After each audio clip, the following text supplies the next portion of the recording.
Ça, on a la fausse accusation. Bon, dis-moi, Mike m'avait violé chez mes parents quand j'avais 17 ans. Mike m'avait violé chez mes parents quand j'avais 17 ans. Bah, je suis de verger bango to bala bango te. OK. Hein papa, to bala ba si on a te, parce que non ça la vie na bango. Et comme quoi ennemi te, moi ça liboso ba de verger peigné. Moi ça liboso ba de verger na mo kilo Mike akumbi kulus et ça peigné. Non. Et puis tout le monde y a ngwe ba faut témoin chez mingi za wana. Bozo mona campagne ya blague, comme quoi blague. Hein? Et comme la blague, Mike Wazanani. Mon taliboso sou mon cousin Mike. Bon, bazo pour ma bateau na est la pays. Hein? Bino ko bela ka bango. En tout cas, moi, ma mère, si vous faites un caca, lobby, bozon, pour le que peigner, on te demande pardon. Peigner, nous, peigner, tu avais raison. Pas tout finabino. Boyokinga, pas tout finabino. Mike Abomanan. Mike Abomimo, tout est? Hein? Oh, Mike, est un criminel de guerre. T'es un homme à Kembes. Est-ce que Peniel, mon taliboso, ça divorce dans mon bal les années Mike? OK. Hein? OK. Na yebi na poto basi bazali français. Mi bali pe batekana. Awa na Congo comment mabale kufa. Pona nini na komema Mike na mo Congo la kuluse o yeso mema na moki. Na okeli Mike mao. OK, le mec mao. Siko ba mibale batambola kino partout. Oyo zo ne pas fabrication Yamado.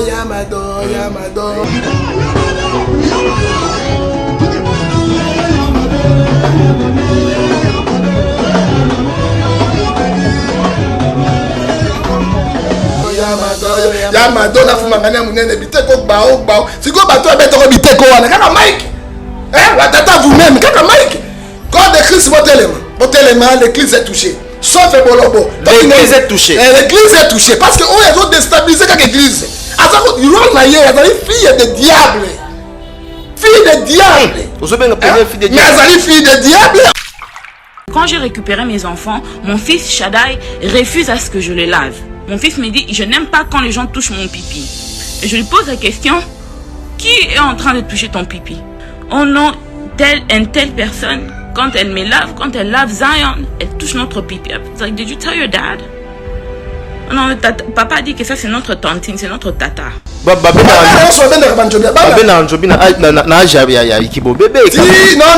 ti 10 ans. Ti 10 ans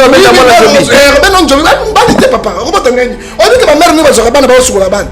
Après ça, faut m'engager si ma sani. Aso tia mafuta mbili aso benda boya. Ma mère ne de forma kabi makamona zo monati. Oye doxi wana yawo. Engonga wana doxi. Ma mère ne ba de forma kati. Papa ebi eza wana. Mobali nyonso. Soni mama bendi hotel njobi ko zonga na kati. Aba njobi zonga na kati ko butanda. Wana za lokuta. Ko bende za rabende po njobi e ya mobali bombali. E ya nini? Mobali ko. Alors soki mwana ngo suba soka vandi bo. Komana masuba ko banda te kuna. Donc pression. Bato ba biso yo. Masala kana masuba ko kana makolo. Deux peniers rozwa bana wana te. Nous sommes pas dans le matriarcat, nous sommes dans le patriarcat. Ballon enfant, 70% qui n'est pas pour papa. Donc, bana na rozwa bangote, ba famille Mike ba kozwa bana wana. Na ndenge zo rendre papa na bango mauvais service pour Mike. Et moi je te dis aujourd'hui que la grâce de Dieu quoi est pas ya Mike. Nzambe asima Mike motema. Onyo sekoya azwa Matthieu 11:28 tsa kumbe pa ya Nzambe. Parce que trop c'est trop. Mike a le corps de Christ, Mike ma ben c'est notre frère. Tokotika ya kufa pour les beautés. Tokotika Mike ya kufa pour les beautés. Alors fini la récréation. Fini la récréation. Hasta la vie naïe. Mike, malgré qu'il demande le full custody de tous ses enfants, et puis il ment, malgré qu'il demande le full custody de ses enfants, il demande le full custody pour après voyager, partir dans Bamakamuna, Bama Juju. Non, pas tout quand toucher sur Mike était. Trop c'est trop, on va na Mike et Koki. Très bien. On va na Mike et Koki, je te dis bien à partir de lundi, na Koti Makamuna Mike.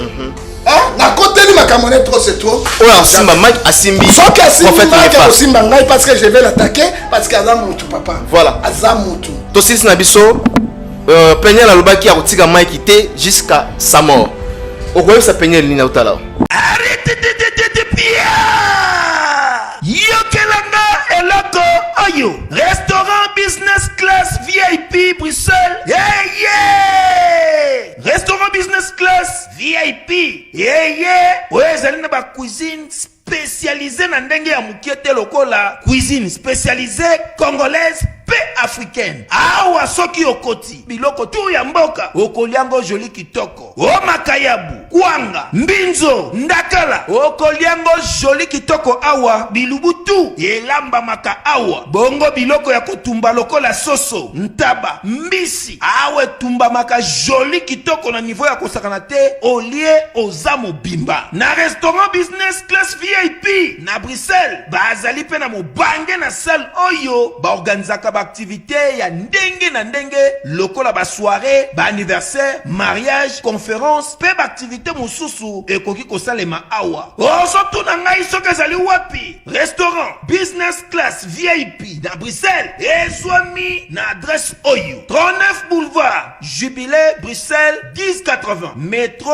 Riboucourt l'une 2 P6 30 51 arrêt Jubilé. Awa na restaurant business class VIP na Bruxelles yango nde nzambe ya babilubu o Italie ba congolais pe ba africain. C'est naturel. Gardez bandi na yo toujours. Placide et Bio, le patron de business class. Pour une augmentation de la poitrine et des fessiers, utilisez la pommade Tozawatai. Grâce à sa nouvelle formule, mesdames, la crème Tozawatai augmentera vos seins et vos fesses, mais également vos hanches et vos mollets. 100% naturel.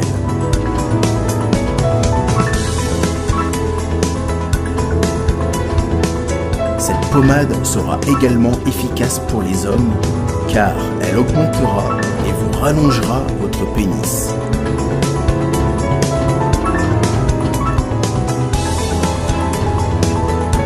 Alors contactez sans plus attendre Nicole Malonga au 06 05 50 23 18. 06 05 50 23 18 et via le site internet sur www.tozawatai.com. Une pommade, tout ce qu'il y a de plus naturel.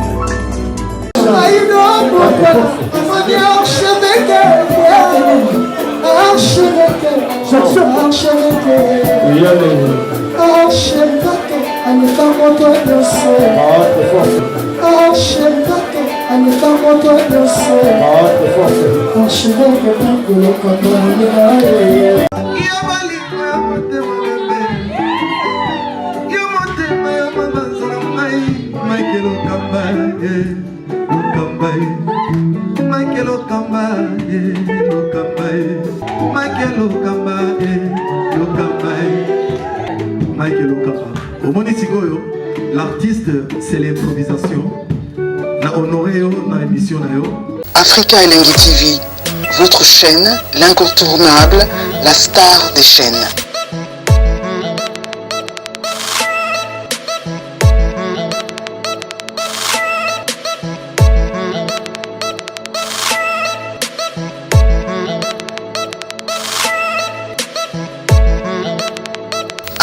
Africa Elengi TV, la magie de l'info.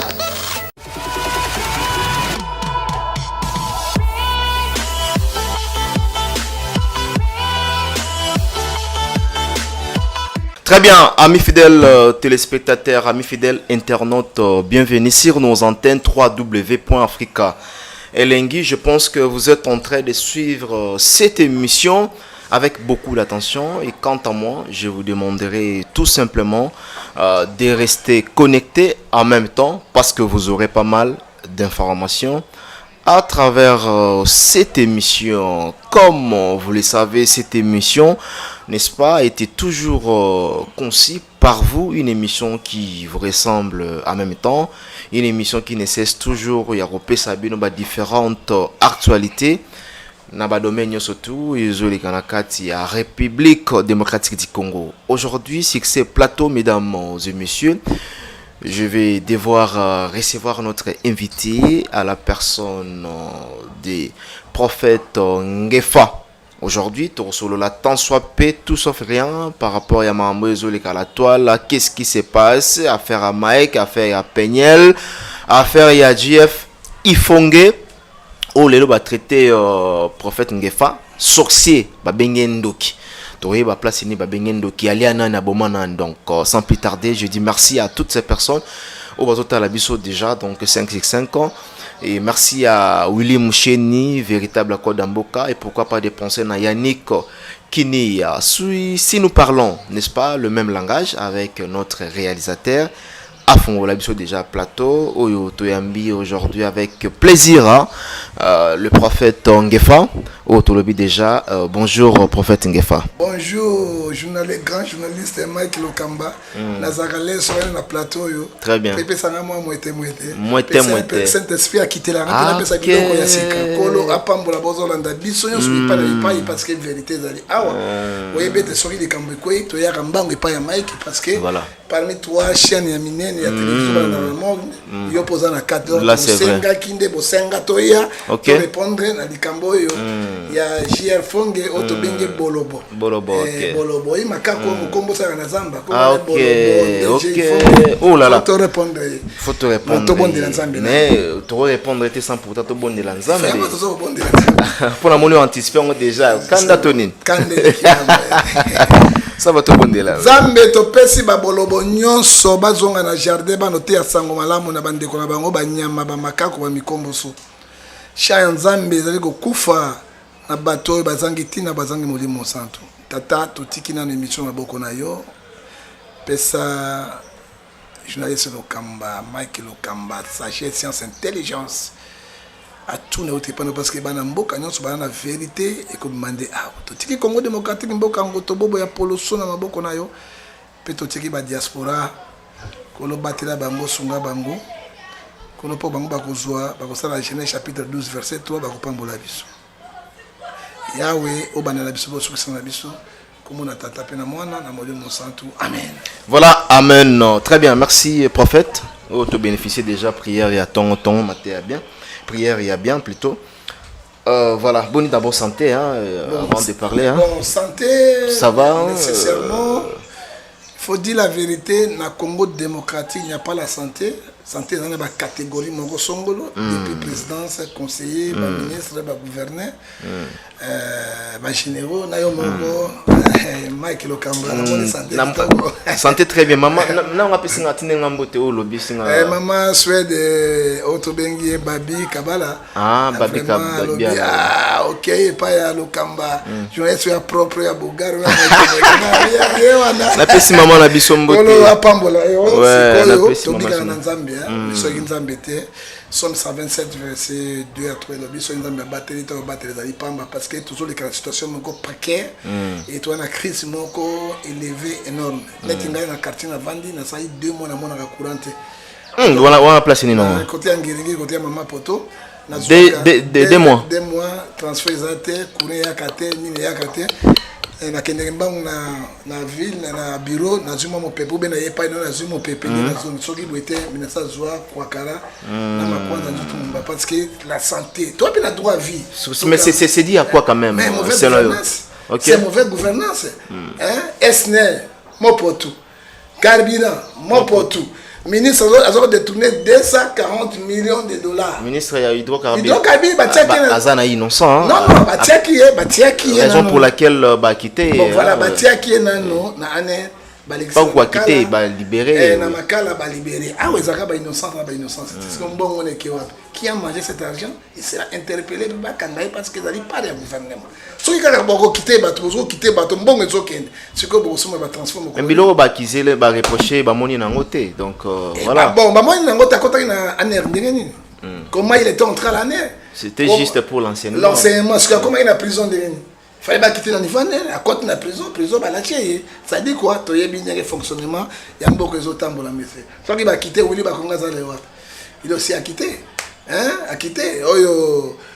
ex ministre de la santé publique Azal a quitté ça dit quoi na makambo nyo surtout à part il y a responsabilité tu repères ça on est pas nani directement boy responsabilité président de la République. Ça, Mingi, oui. Le président de la République, parce que hier, dans les garants de la nation, il y a mis balé le premier ministre, chef du gouvernement, parce que le ministre, il y a justice dans la carte, il y a gouvernement, mais tout le monde efficacité pour traquer les voleurs.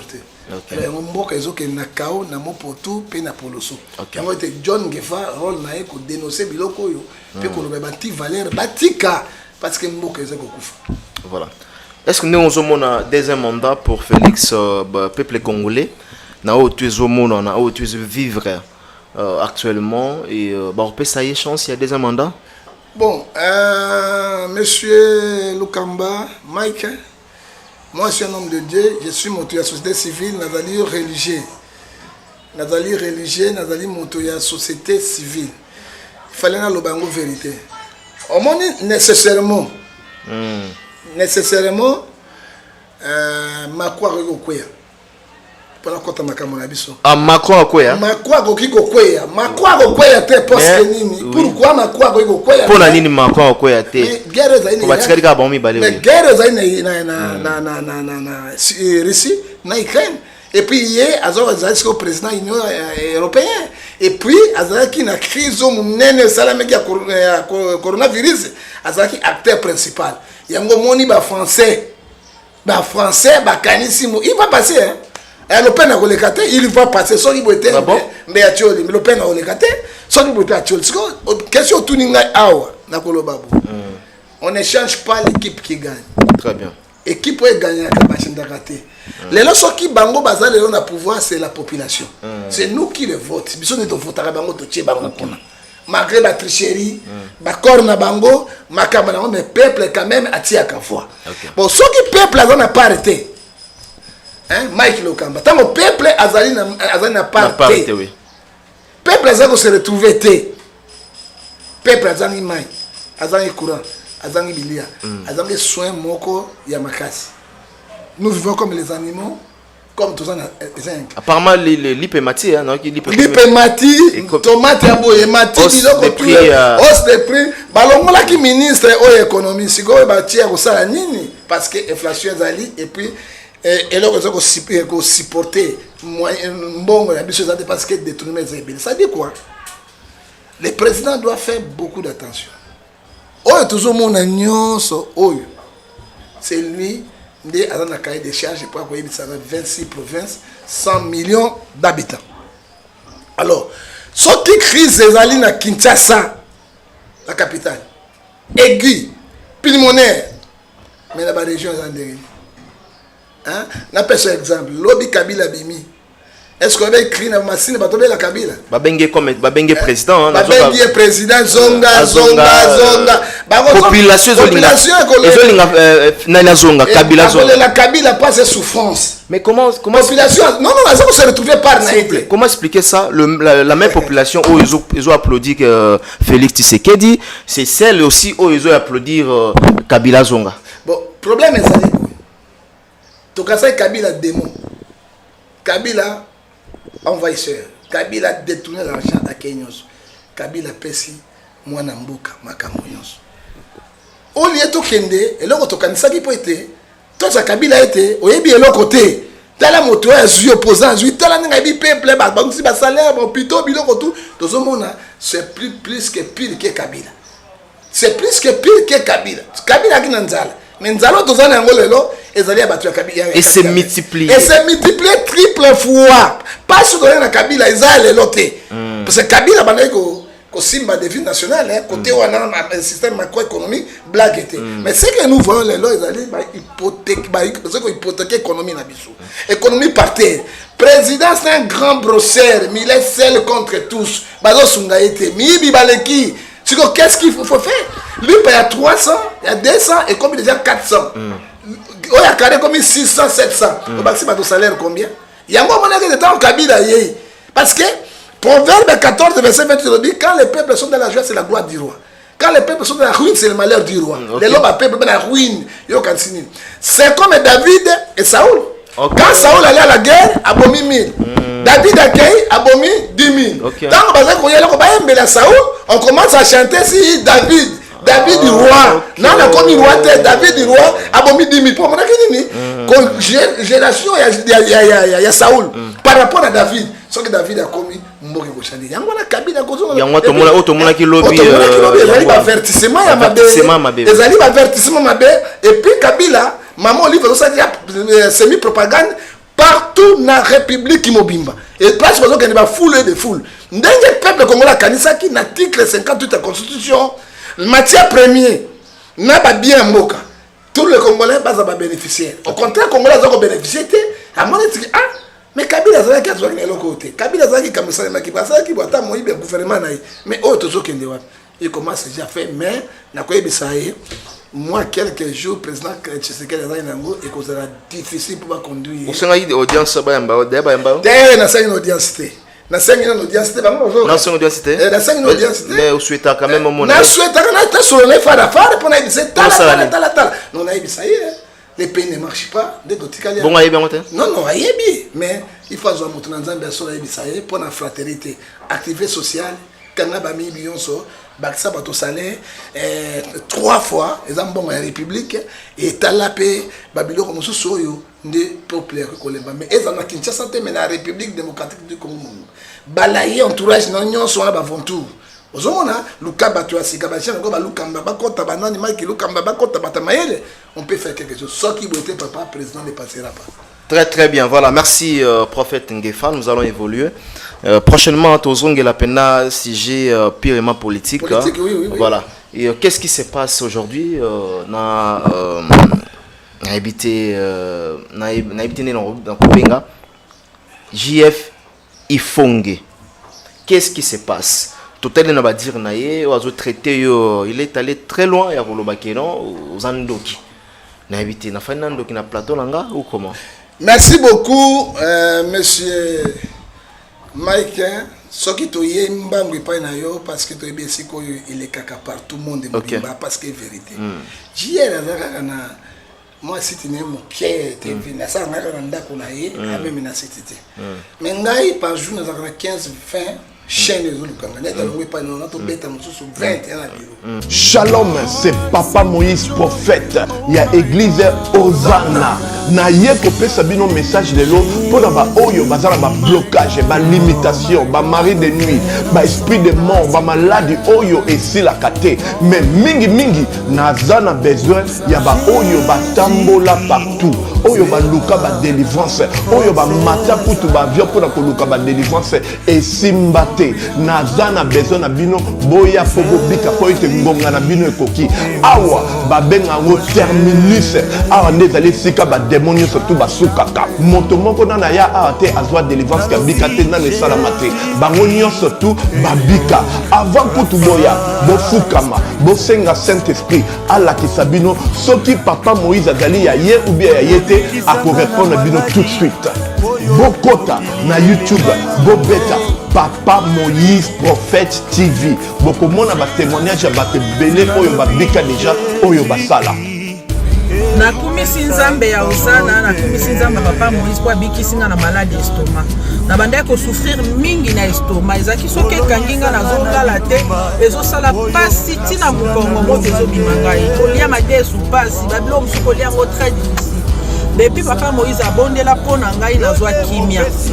Nzamba papa Moïse asayelinga minene abikisinga na estomac, na melaka lisu pantomete na bwaka ba pantomete. Merci Jésus, Nzamba Pambola Papa Moïse. Shalom, peuple de Dieu. J'avais beaucoup de difficultés dans ma vie. Nazaki Muntaba Régé. Un peu partout là, aux contrats, aux Vimusala, après quelques temps, Kakaboé, Kolo Compagnie Yinio, Kab, sans raison valable. D'ailleurs, au Koutanana prophète Moïse, le prophète Moïse, Aza, homme de Dieu. Aza homme de Dieu, tout ça va aventurer. Aza vraiment Moussa Lienzambe. L'homme de Dieu a prié pour moi. J'avais des masques, ma masque a régé. Et depuis que l'homme de Dieu a prié pour moi, je vous dis, tout a changé dans ma vie. Tout a changé dans ma vie. A changé Nyonso, Nzambe a fumé la porte. Mon prophète Moïse, que Dieu te bénisse. Depuis 2012, ils ont locaté. docteur bayebisanga ekokoyoka te nake na deux rendez-vous na hôpital ya minene bayebisanga ekoyoka te moyen mpe basala opération mpe eza te en tout cas navandi ti lelo nayokaka na ngai te na lito na nga bouche mwana na yo kombo na ye nani nayoki olobi mwana na nga ya liboso kombo na ye nani Marcel nakangika lito oyo oyokaka nazokona oyo banda koyoka te ça veut dire que nayoki nzambe ya ngai napusi mutu telefone mosika prophète my god nazozela bino nyonso tu na moto yango toye pa na juge moko. Ok. Yo za juge moko. Très bien. Procureur général. Procureur général. Et ça dit celui qui cherche des infractions. Voilà. D'ailleurs toye commis le pas. Oui. Ça dit quoi? Moto na nzambe aye bakana ko défendre christianisme. Les injures na betandomike ezali condamnable à la loi paye pas nzambe sur de moi dans 1 Pierre chapitre 2 verset 3 à 9 elobi yango. J.A. Fonge aye alobi balanda ngai na Denis le cité. OK. Ngai na Denis le cité tozali bandoki ba escroc. Ba traité bino ba escroc, ba sorcier oui. Ba sorcier. Oui. Biso na Denis c'est tozali église ya Nzambe na polele ba na Nzambe bolanda biso te mais soki chrétien balandi biso te quand même tozali na république ya laïque. Tozali ba musulman, tozali na catholique, protestant, église de réveil. Tozali pe na ba église ebele. Ça dit quoi? Bato ko ba jiere fonge on a bengé bolobo. Bolobo c'est-à-dire quoi? Mokomboso oya za ko moto. Soko moni forme ya jiere fonge, soko moni ye un bolobo. Et puis origine na soko na landeli yango il faut na bolobo. Okay. Parce que misuna ye soko na moni forme na ye na longi na suki wona belé ninga tia ba suko na sila kala, je sois un grand sorcier. La charité peut nous donner commence par soi-même. OK. Bible dans 2 Corinthiens chapitre 13, 11 verset 13 dans le BT, les hommes sont les ouvriers de monter. L'okouté zali mabe. Alors bien mi balé bolanda John ngefate. Kofi a pesi mbongo te. Aye ko balukela Kofi. Monsieur le juge. Nazoka. Kofi abenga kingai na canal ya Denis Lesse. Parce qu'il y a un problème spirituel, les cambo oyo, et c'est na poto mboka mobimila qui a un problème de la diaspora. OK.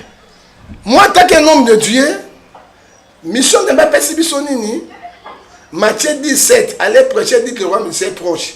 Bato bakanga ngila sala na bobi misakat na bango. Je suis arrivé chez Kofi Olomide. To solo na bandi na prière. Maloba Kofi Olomide, est-ce que na Congo awa ba pasteur penda bazala ba solo pour bandi na kata prière ba yaka ba na prière. Ça dit quoi? Kofi reçoit beaucoup de pasteurs. O ba kana ko tolé na makambo na ba. Moi je n'étais pas lié na ibisa bolobo. Molobo J.A. et fonge bolobo comme on a dit bolobo parce que ce que mon elongi na est tout juste et ça elongi a grand sorcier et elongi a bolobo. Na six na Kofi Alobi pour na nzambe alobi na ngai na binzambe alobi ozala acquitté par sursis ainsi de l'internet. Na six na bimio. C'est que je te dis vrai Kofi azali benga yoka. Na biti on a pas tout le dossier à Kofi Olomide na Versailles déjà. Na lobi na Kofi avant 4 jours. Kofi tremblait comme ça. Aote pas Simon Kimbangu, aote kuna na kamba ye suite voilà. Suite ezala quitté. Kofi azo kanga. Na sali prière papa na bitala ngam tamsa papa ima na prison. Papa mba ki mwana nga. Mais le kolo ya mbingo benginga. Na beti prière kafu kafu. Baye baka mosali na Nzambe so ili lobane ko Esaïe 55 verset 11. Il prophète pour nous lobani. Voilà, Kofi. Tu seras acquitté par sursis. Directeur Nanga Zalaki ya chaîne. Évangéliste nani attaché de presse Nanga Zalaki. Après dit Esili amen amen na Junzela na bimi. Kofi tanga moni ba $500. Après $500.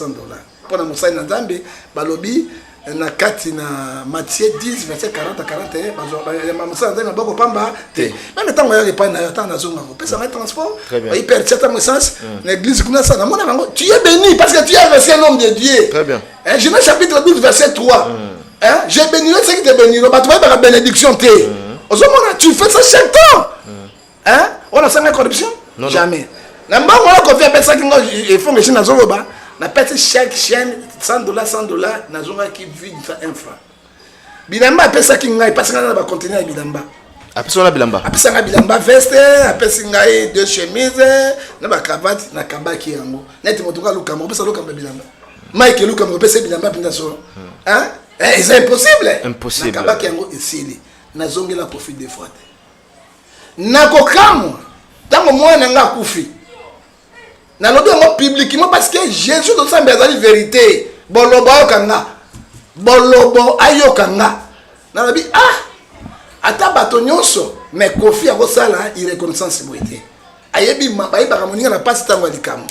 Na likamo na assistaki. Mais si ko na azui de kamona Kofi même ayiko assister ngai te. Yango mona ke te Deniles mageto ko beta na biloko Deniles ayaki. Ko visiter ngai na passe na ngai oyo tozalaki ensemble. Hein? C'est l'ami fidèle. Et s'il y a lobby abalukeli Kofi mais si on a balouki Kofi na Robert Antoine na lelo. Est-ce que na beta sous Kofi? Na ba sous Kofi non, on a la reconnaissance. Tant que ça c'est le fait, mon tapesi mikumba na ye, ce qui na zongi na nazali ingratitude, nazali ingrat, je ne peux pas faire attaquer un homme de Dieu. Et s'il y a qui akolobawan. Mais j'y ai fongé bolobo kaka la bana pas Kofi tanga na zobima. Na saki ironie. Na dit pasteur j'y ai fongé. Musicien moko na otanga kombo ta bi pasteur ya nini? Mais azala na quartier latin. Azala na quartier latin azo kene monsieur. Pasteur ni j'y fonga azala na quartier latin. Oh. Mais ya kina kisi azo kota na kati ya kobeta musique saka leçon. Makolongulu ndoki ya grave balingana ya grand mopao ndeto bengani na nzeta fufu to beta mais il y a un musicien de Kofi qui m'a dit ça to beta bandita fufu na bi ba pasteur yango abino bazo bima ndenge nini ce qu'il a dit ce n'est pas Kofi mais son musicien azala kinayi j'ai le fonge abima na kindoki mobimba oyo comme na debiso babe andola kalesonte azola ta kalesonte ota makolongulu pona so ko abo la Kofi succès ola alors c'est Kofi sikoyo po ayebaka kobina te ayebaka mongongo te abane koyemba mongongo badasi kaka badzabulo wana yango moni Kofi abane kotiela ntina moko te mais jiyeri fongi nazoyebisa ye oyo tobengi bolobo olingi kombongo to bolobo comment bolobo te komona sika bolobo pas na fongi na bolobo parce que il faut aller monter à bolobo parce que moto na nzambe apesaka paix oyo Bible lobi Hébreux chapitre 12 verset 14 hein alors tango lobi eloko wana ebangisi ngai mais na quartier latin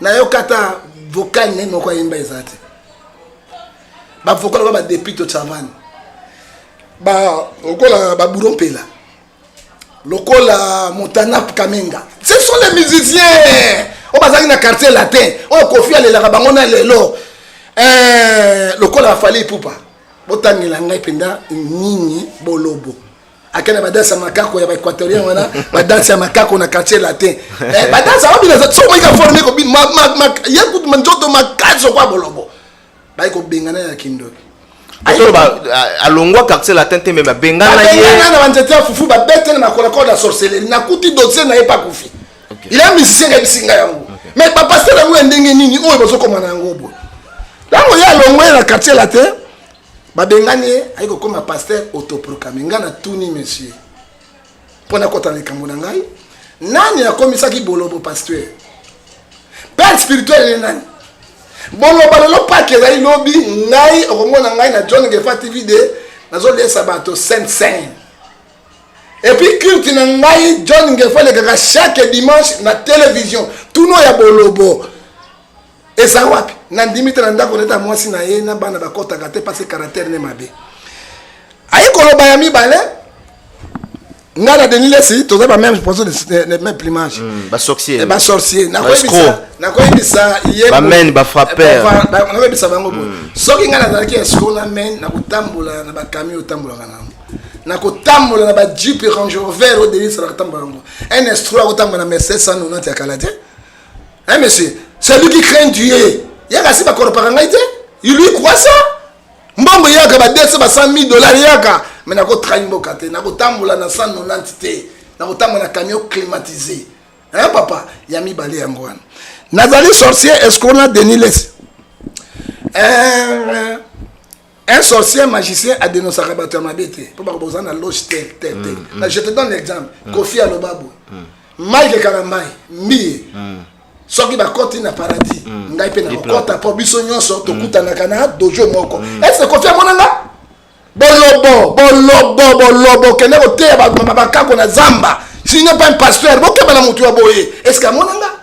Mike, je suis très fier.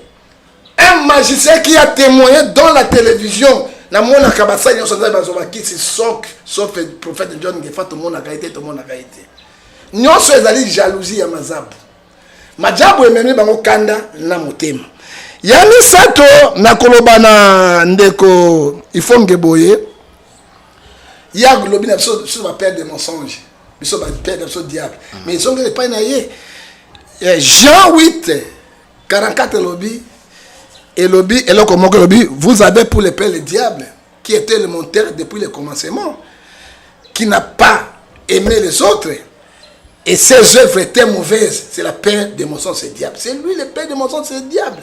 Un pasteur appelle ça qu'à paix. Afinga Roger Bakamabe, Afinga Mukuna Mabe, Aleka et pas ya Denis Lesimabe, Aleka et pas ya. Mais quelle sorte de pasteur rigolo, ou sorte de pasteur, ou moi na zabula utiwapi. Il y a quand si benjil, ce sont les injils, ce sont les armes faibles. Na ko dinga efongejina. Oto bengi bolobo. Akoki ko se défendre lokola Moïse a défendu qui na Égypte bandeko na ye. Un homme de Dieu, ya yebite ke Christ na mboka, il ne parle pas. Ayebite bolobo bato bazokufa na nzala azwe bate ayebite ke guerre na est zo silate bolobo ayebaka yango te bolobo ayebite ke lelo yo ba britannique bango batinde bato nyonso bazokota na Congo na epa Kagame batina Congo baki na Rwanda oui ba Rwanda bakoya na Congo Rwanda na place cité lui ne condamne pas il sait toujours les injures na koyebisa bolobo aluka nzambe.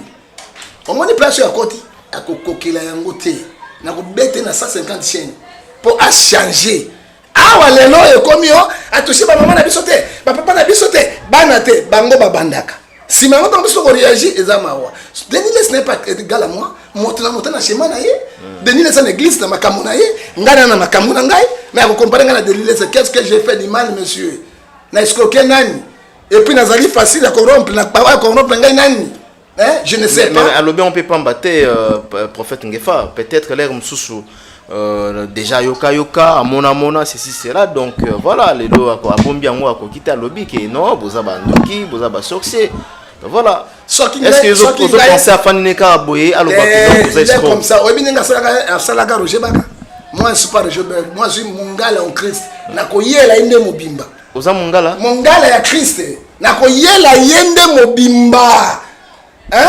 Parce que nzambe malamu soka tiaka tato bolobote atia pinda bato bielungu kwa bino na babiso na bazama wa mingi quel yango mona mobala elongi mabe motema mabe moi c'est elongi mabe motema mabe mais non ba yemba ba se bilongi gugugu bosala ba moka ka makambo bolobo mosala na bango ngo comment Exode 20 verset 7 tu ne porteras pas de faux témoignages avec ton projet. Papa un magicien va dévoiler ba secret baninga un docteur serait baninga tout pour la déstabiliser biso ngai à cause de ngaité parce que akutanga na ba stapte akutinga na ba prisonnier te akutinga sala ki boinaza propre oki ona zolo ba été na yake pa ina été population ba yoka mokili mobimba c'est un faux pasteur oyo 2 Pierre chapitre 2 verset 1 zoloba.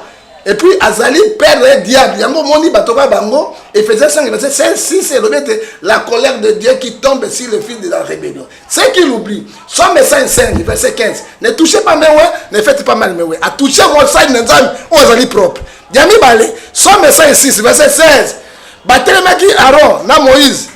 D'autant ma belle fungama ke melaki bango pe bakufaki. Il a un problème avec Dieu. Zacharie chapitre 2 verset 8. Il faut que Azumo s'appelle na liste na kubimisa yango. Un sorcier, un ndoki, oya nga bo makofi l'homme idée et puis aïe na musique chrétienne. Ouais du changement. La Bible nous dit monsieur. Malachie chapitre 3 verset 18. Vous verrez la différence qui sert bien, qui ne sert pas. Différence naé. Matthieu 7 verset 16. Hein? vous les reconnaîtrez par leurs fruits. Misala na eka kabenjiri, kofinga, zakana débattre, zakana conseil. Est-ce que ça y est bolobo entre Denis Lessé avec Ramsès et Ramsès? On appelle ça c'est le fait. C'était moi. Okay. Je parlais avec Denis Lessé. Nalobi na Ramsès. Nabi Ramsès era azali ministre en Zambie. Ce qui a frappé et qu'on soit yo. Dans le nouveau ça y est et qu'on touche le corps de Christ. Na ça c'est les frais. C'est lui qui peut le faire. Gofinga abimisa Roger Baka ya kokana Roger Baka akokana ngefa ya abimisa kabandoki mais Bible zo bisabiso Romains 3 verset 10 personne n'est juste devant Dieu. Oya bo santu na yendenge nini mais tanga ngabo makofo de aite. Je te donne l'exemple monsieur le juge. Quel exemple? OK na moto ya bongwama soto moni boloba zonga musique chrétienne na pasteur na yemongo kama doko ntaba ndenge ba kofiolo mideka ndengwa a changé gâté. Regarde Carlito oh il y a pas Christ. Quand je compare maintenant Carlito na ba mission mokili c'est fait rigoler. Sono ka kesiko Carlito na ba chrétien montaleki Carlito ngomba sate. Montaleki Carlito na koyemba auti na koyemba na ye na mokili nzambe siko abongisi lisusu mongongo yoka Carlito so finga. On a dit que papa m'a dit que ndoki ya ngalo ya bo makofelo mide et pas ndako makofelo mide na mwana kofelo mide ya kitoko wana akota ipali ya ye mais c'est vrai akota ipali aleka bo maye alinga bo pele mwana kofelo mide ndeka bengana ke sorcier makasi moi c'est Dixon kitoko ya Dixon kalito alinga bo maye na alinga bo maye il faut ngi alinga bo maye donc avec incarnation moko terrible ya mabe sorcier pire aye kolatisa c'est que dit na kati na mukanda na Marc 13 verset 5 les loups féroces relativement la même alors que ce sont les loups féroces un grand sorcier t'as la Carlito quand il chante comme les anges yo kawe ndokyo bolobo ndoki moko akotna makamanda na kindoki kaka ça ko déstabiliser bato ngefa restaurant ngefa défenseur du christianisme défenseur ya mboka défenseur ya ba valeur ce n'est pas les anti-valeurs alors na ko kenena ti na lifobo. Très bien prophète ngefa o kenaye ti na lifobo mais bosunga pe bana nzambe te quand même bosunga bisote bosunga bana nzambe te koto bazo reprocher bino na Denis bozo détruire corps de Christ koto pengefa prophète azo dénoncer or ce n'est pas permis même na Bible ceci c'est là alors où allons-nous maintenant tozo kende wapi bosunga bisote non Bible le biso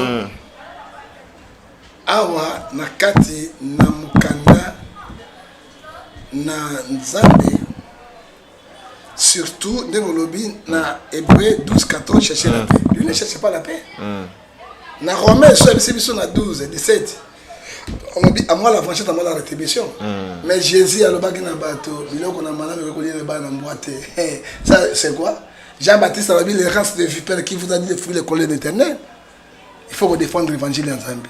Tant qu'on monte sur le bidon, oyebi, et là que l'équipe monnaie na vie à moto.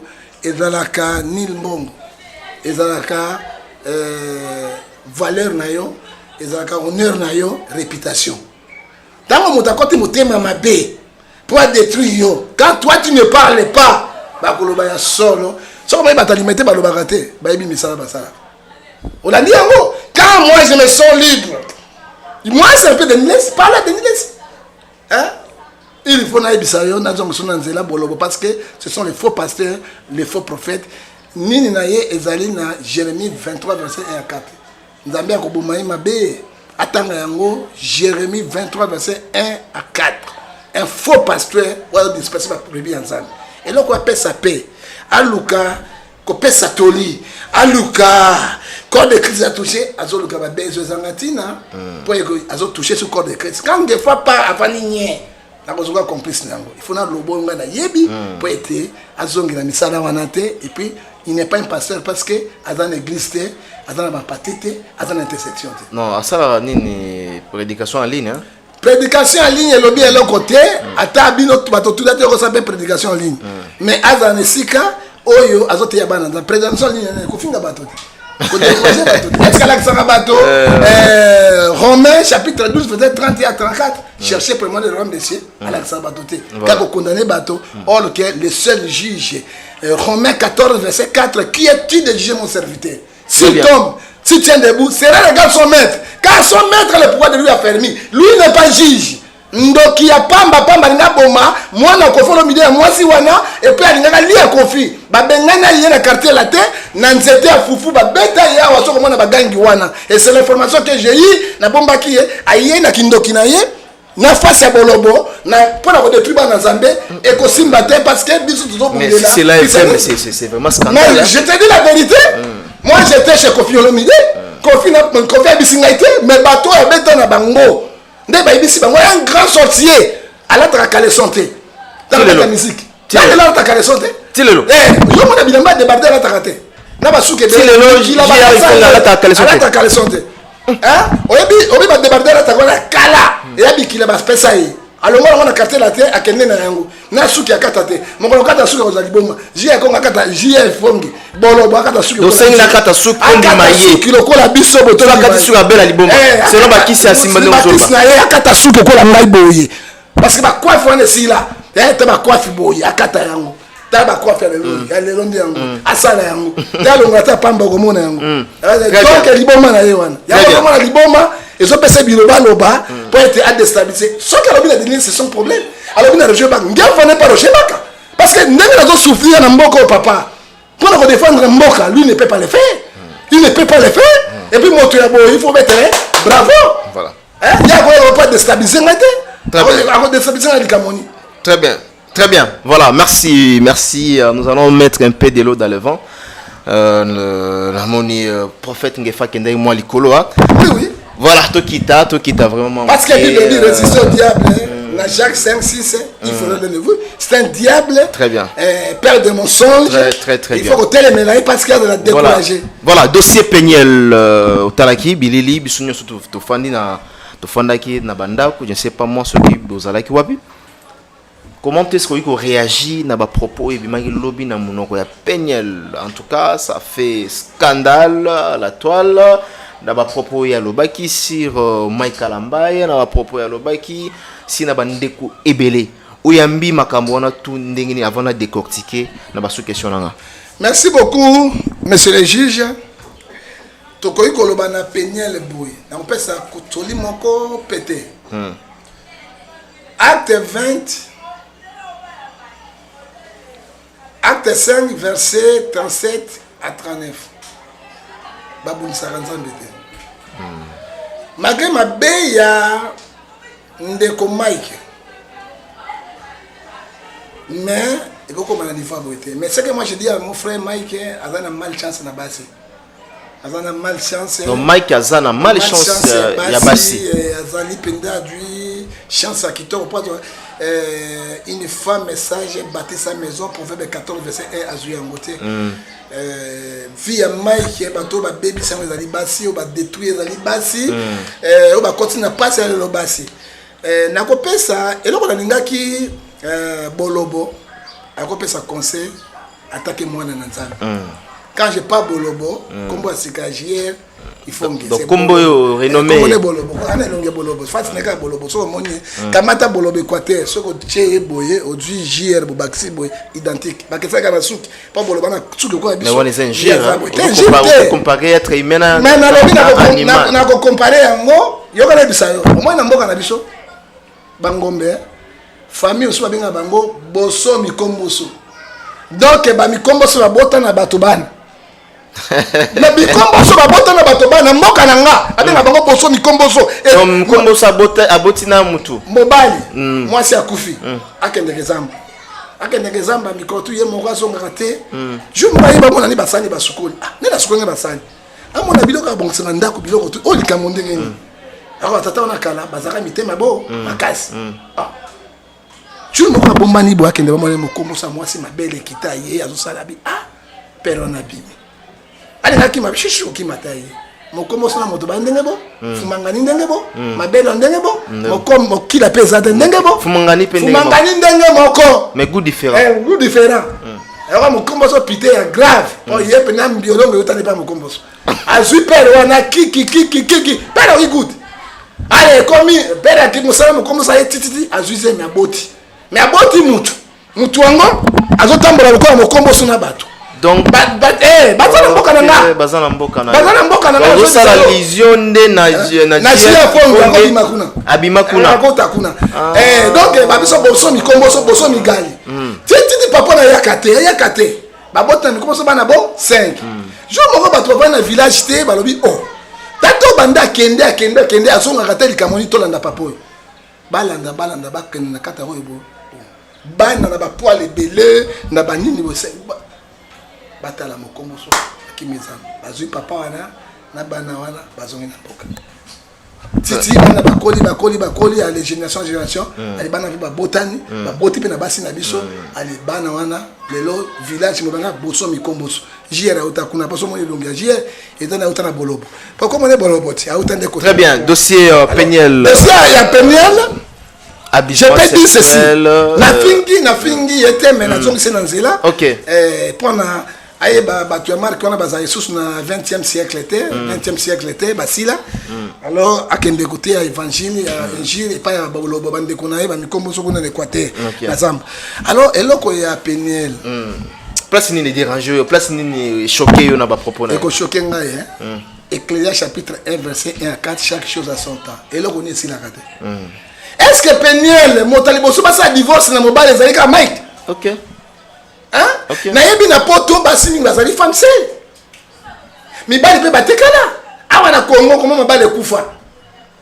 Pona nini ko mema Mike na mo Congo ko la kuluse o Yesu amema ya mukini. Na okeli Mike mao. Okeli Mike mao. Na okeli Mike mao. À partir de lundi, na li alobi communion. Lundi na basi na komela à côté ya Mike. Ah bon? Na ko taquer mo tota aussi Mike je vais l'attaquer. Na yebi si on lelo ko la vertu. Toi ko lo ba makambo parce que quand je laisse Mike comme ça, c'est l'église de Dieu qui est touchée. Et tant que nous avons déclaré pour l'église et Nzambe, nous avons touché. Et là, on est ici la raté, papa. Et là, on est ici la raté. On dit que Mike n'a pas cambo, il y a Zawad, il y a tombé malade. Et puis bien, Mike n'a pas remis ta musique, il y a Yamado, il y a Peniel, il y a Peniel, il y a Peniel, Mike a sauté la maman, il y a Peniel, vie ezamoko Mike souffre Mike boke bana Mike souffre il va pas passer bien na pas trop soutenir bien hein tout la kena papa kemba mususu papa est na lobi boloba on lengo yo il kama Mike on de misi yango bolobo ko la télévision ngefa lembo non motabeta Mike ko le kanga zate mais nazo monete trop c'est trop quand même à moi na ba dans souffrir pas si on na memi yango na okoka yango taka mwelo ko souffrir na innocence ou bien na coupable au ne bazo traiter Romains 3:10 le personne est juste devant Dieu akoyi ko sumuka il faut bali bisayi na kena Peniel ata Mike yango a devait jaka yo otobengi misila Poutine abi Mike a bizana ye Du nouveau dans vos kiosques, un nouveau numéro de votre magazine Flash Info. À sa une, Roger Route Kolwezi Solwezi, dépêché par le chef de l'État, Félix-Antoine Tshilombo Tshisekedi, la gouverneure intérimaire Fifi Masuka rencontre le président zambien Jean-Marie Kassamba, le JMK de la presse, du village à l'avant-plan du secteur médiatique africain, parcours atypique d'un enfant dont la passion de la radio est venue trop tôt. Moïse Katumbi inaugure le siège national d'Ensemble pour la République dans le Haut-Katanga, précisément dans la ville de Lubumbashi. À l'Assemblée nationale, chambre basse du Parlement congolais, Christophe Mbosso, un bilan largement jugé positif. Et pendant ces temps, dans le cadre de la célébration de la Journée internationale de droits de femmes, Marie-Olive Lembe Kabila fait carton plein au stade Joseph Kabila à Kalemi. Je suis venu sur la terre natale de mon beau-père, a-t-elle déclaré aux habitants de Tanganyika. Édito de Jean-Marie Bassa, Félix Tshisekedi et Joseph Kabila, deux frères condamnés à s'entendre à lire. Dans le corps de votre magazine, l'Office de route réceptionne le deuxième lot de nouveaux ponts à Matadi. État de lieu, du leadership féminin dans le média en RDC. Communication de Pauline Boukassa, rapporteure adjointe de la commission de discipline et éthique professionnelle à l'UNPC, Union nationale de la presse congolaise. 24 pages d'information, 24 pages qui vous fait placer à la une de l'actualité et www.flashinfoplus.com pour ne rien rater de l'actualité en temps réel. Mais parce que babisa na bango te papa bala basi wana te monsieur. Moto kwa boga lokola na yebi. Biso basi boga to yebi. Basi biso de verge bango to bala bango te. OK. Papa, to bala basi wana te, ba kino sala vie na bango. Et comme quoi ennemi te, moi ça liboso ba de verge peigné. Moi ça liboso ba de verge na mokilo ma kumbi kulus eza peigné. Non. Et puis tout le monde yango za ba faux témoin chez mingi za wana. Ceux qui na kamati na 4 na Bible, Exode 20 verset 16. Ebele Mike a coupable ya solo ebele azala kuta ye akoloba na Mike na kotika yo te funa déstabiliser te na suka te okokufa te okokufa de Mike akokufa lisuta ko soutien ngai John Ngefa sauf nzambe na la lobby ko na ba se kala bolobo leka atumula sungai na changer position parce que jamais Mike akokufa parce que azali mwana na Abraham akokipa zwa lobiko. Alors, il y a Tokolo Mike Boye, Peniel, Azali, fille à diable. Jean 10, verset 10, le volet vient pour dérober, gorger, pour détruire. Alors, il y a Mike Wapi. Aïbite que Mike Azali, papa, ya banana. Les lots qui Mike a koufi, bana wana Peniel. Et là, quand on peut sa conseil, papa. Bolo azana basité azana lokote kala saka lobibo eloko kopesa conseil ngoy aboti no bana bozana makila moko mwana mususu ka bali ba kobenga mama na biologique wapi papa na biologique wapi kokutana boza benemité boza makila moko. Comment okosala 1 Jean chapitre 3 verset 12 cœur de Caïn, race de Caïn qui a tué son frère. Mike mobali na yo, papa bana na yo. Apocalypse 6 verset 10. Makila wana zokanga liboso na Nzambe. Ah bolobo. Ko décourager ngate bolobo. Donc wana Peniel oui. Na solo bana bolobo pa koloba yango. Bolobo ndeje efongeti. Conseil ko pesa ngoto lobi na Peniel boy. Arrêtez. C'est fini la récréation. Zawadi arrêtez, c'est fini la récréation. Non Zawadi lui aza suna zemi. Peut-être. Zemi te. Tu sais que na to comme kambo. To ya mama Zawadi oui. Yango moni Peniel ozo salere bakundi bakunda Mike Nonier makasi ya koleka malgré misala na makambo na mais il a servi la République, il a servi aussi corps de Christ malgré makambo na ye de Peniel ozo bana wana te. Nous sommes pas dans le matriarcat, nous sommes dans le patriarcat. Ballon enfant 70% que n'est pas pour papa. Donc bana na ozo bango te ba famille Mike ba kozwa bana wana. Nandé ozo rendre papa na bango mauvais service pour Boumaï. Et moi je te dis aujourd'hui que la grâce de Dieu quoi est pas à Mike. Nzambe asima Mike motema. Onyo sekoya azwa Matthieu 11:28 ça kumbe pas Nzambe.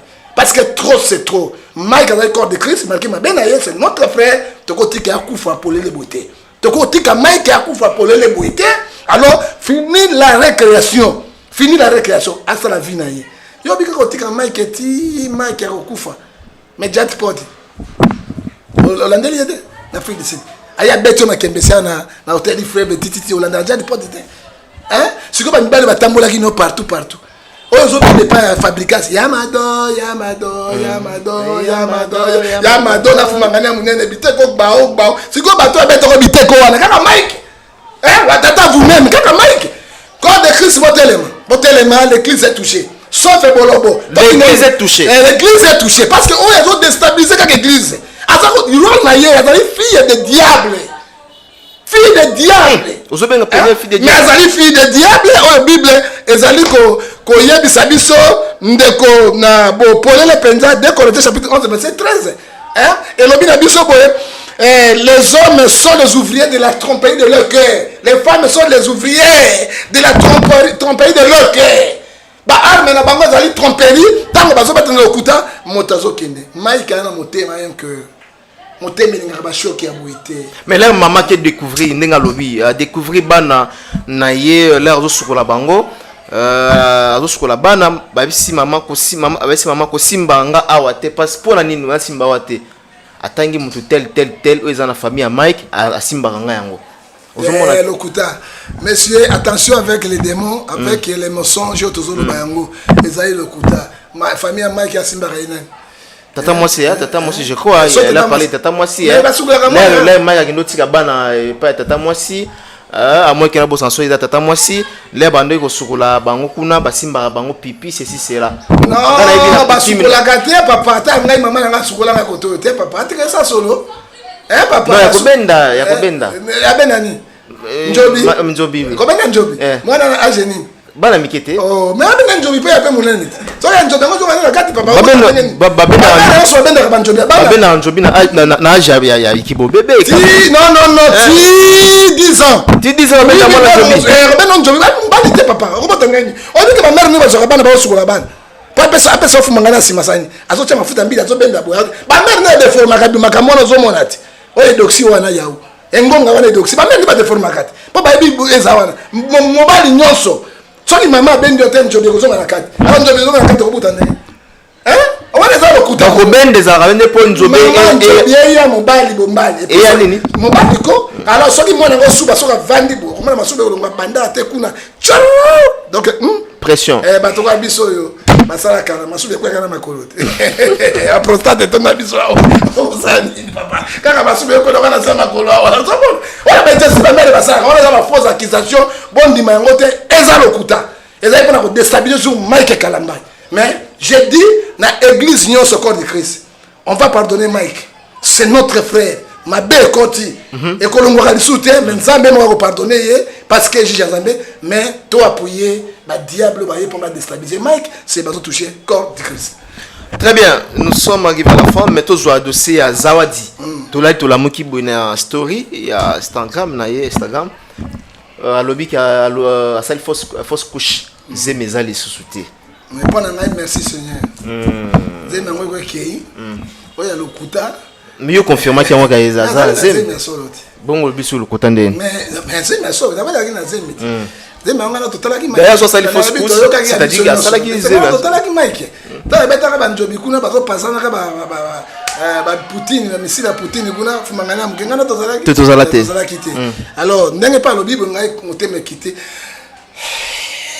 merci Seigneur. Donc c'est pas une Zawadi ya meki, dis pas Mike à kuta na John Gefa. Ça je te dis la vérité. Okay. Parce que trop c'est trop. Trop c'est trop oui. Hein? Bana na Nzambe. Bozo mona campagne ya blague. Comme quoi blague. Hein? Pour la blague, Mike wazanani. Montali bozo sou mukeza Mike. Ba bazo ko mabato na est ya pays. Hein? Bino ko bela ka bango. Hein? Mike abomanani. Mike abomi mututé. Oh Mike, est-ce que Mike est un criminel de guerre? Ils ont Makembes. Ma belle Mike. Ah, petit nana, tikaba biolongo, tikaba maman, ils ont Mike petit nana grave. Mais là, c'est maintenant Mike, parce que tout c'est tout. Et il faut que fois quand on a le cambo. Alors directement, je vais appeler Era. Déjà Era Ramsès. Alors il faut tokota makambo parce que trop c'est trop parce que Mike a moto tu repères de Mike et papa. OK. Oui cardiaque ça ka souci bomaka koleka nyonso. Mike a kola la pongité. Tsoka la libo Zawadi. Ala la bazomona allez double signe la panzi mususu. Akende bazoma maman Vaseline. Vaseline. Zawadi zo manzembo yo mona pena Zawadi moto. Zena mutara. Liboso nasimate on Vaseline. Pardon. To boy na liboso na yo na sima to yebi yango te. Peto ko wanga na Mike sana kambo na te. Parce que trop c'est trop.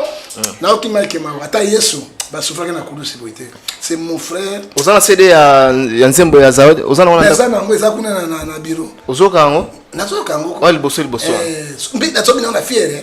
Pe bana nzambo ozoka nzembo ya diable. Liboso. Atanji mosapi boy. Achebo po yebi ndenge salaka.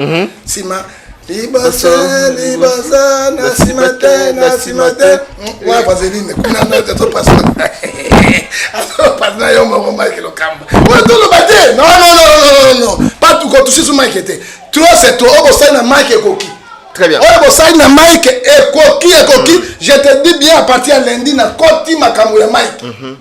Na côté de ma camonette trop c'est trop. Oh, Simba Mike Asimbi. Sans que Simba Mike parce que je vais l'attaquer parce qu'Azam Moutou papa. Voilà. Azam Moutou. Tosis Nabiso, Peignel Alobaki a Otiga Mike était jusqu'à sa mort. Au quoi ça Peignel Nina Outala? Naïbisi Peignel, Proverbe 26, verset 2. Comme l'hirondelle s'envole, la malédiction ça cause d'années sans effet. Mike a Okufate. Mike a Okufate a toujours la vie. Et Somme 127, verset 2 à 3, Zambia Roubatelaye, Azala calme. Et Romains 8, 31, et le si Dieu pour Mike, qui sera contre lui. Bible, Somme 34, verset 20, il est malade à tête toujours juste. Dis-le, délivre toujours. Atika Bilo, papa. Il y a un prophète dans le baki. Moi, on dit maté, Singana Dika, Roma Baba, moi, Roma Baba. Ah, comment t'es? C'est quoi les boulots à l'autre qui me l'a dit? Tu émission na trop. Na mariage pour tata la na mariage to kota mbala sima. Ya bango na bango kabal juif hein. Oui, to. Oya double sim, moi c'est double sim dans ça. Oh, vous en bongo. Moi la double sim, déjà ça kufa. Moi c'est double sim. Moi c'est double sim, mais là ba na bango, ba au kabal juif va continuer na. Oh. Je souhaitais même pour nous défendre. Oh là. Genre akufa te Mike azala calme. To rebondir la pona Mike, ba petit amone le lend de les cabines. Omoni ba Mike le lend de les cabines ko ba nzambe Galates 6 verset 2 à 3 si quelqu'un passe être quelqu'un. Ya moi indi hein? Yoki moto promettre liwa maman ya ban. Zawadi te. Zawadi je peux comprendre, mais maman ya ban. Hein? Mais biso na ba simi te mato défendre parce que toi c'est tout. Sur le tiki Mike, je me soto lali ba kufi to le maman Mike. Ne te donner aller mon l'autre. Très bien. Voilà, merci. Nous sommes arrivés à la fin de cet entretien. Merci pour votre disponibilité, prophète Ngefa. Vous en avez le Robaksa pour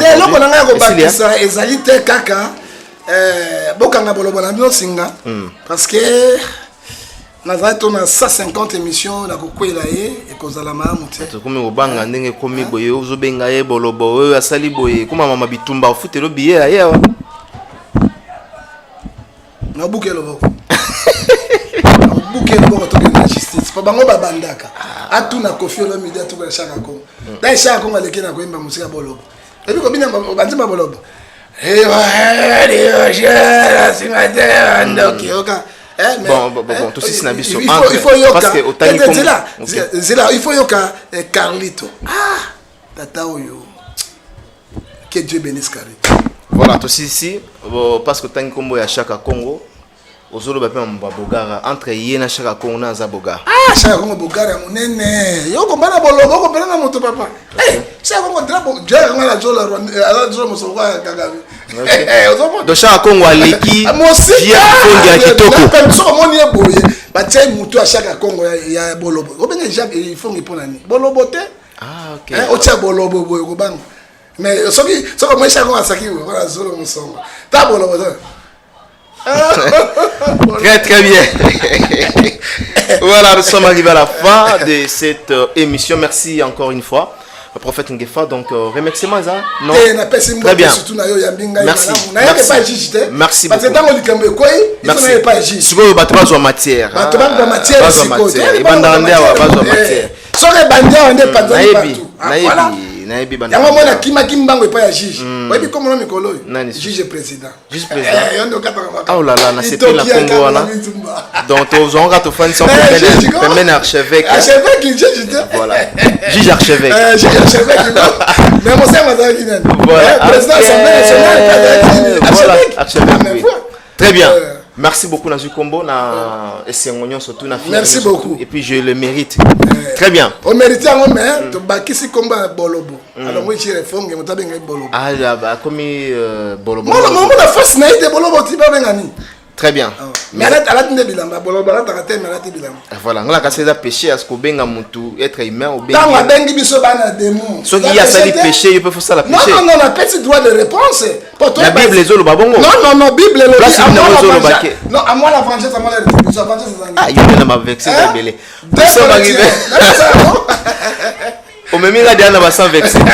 Voilà, nous sommes arrivés à la fin de cet entretien. Si cette émission vous a plu, dites un grand merci à notre réalisateur Berliv Ngamete. On se retrouve prochainement pour un nouveau numéro. D'ici là, portez-vous bien. Au revoir.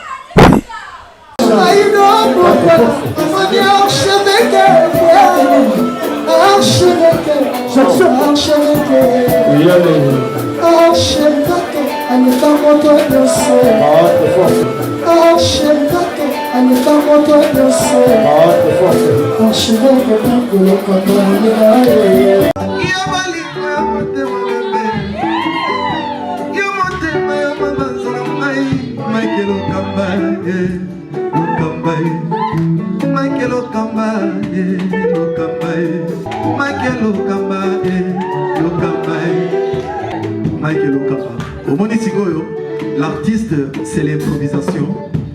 Na honoré dans l'émission. Africa Elengi TV, votre chaîne, l'incontournable, la star des chaînes.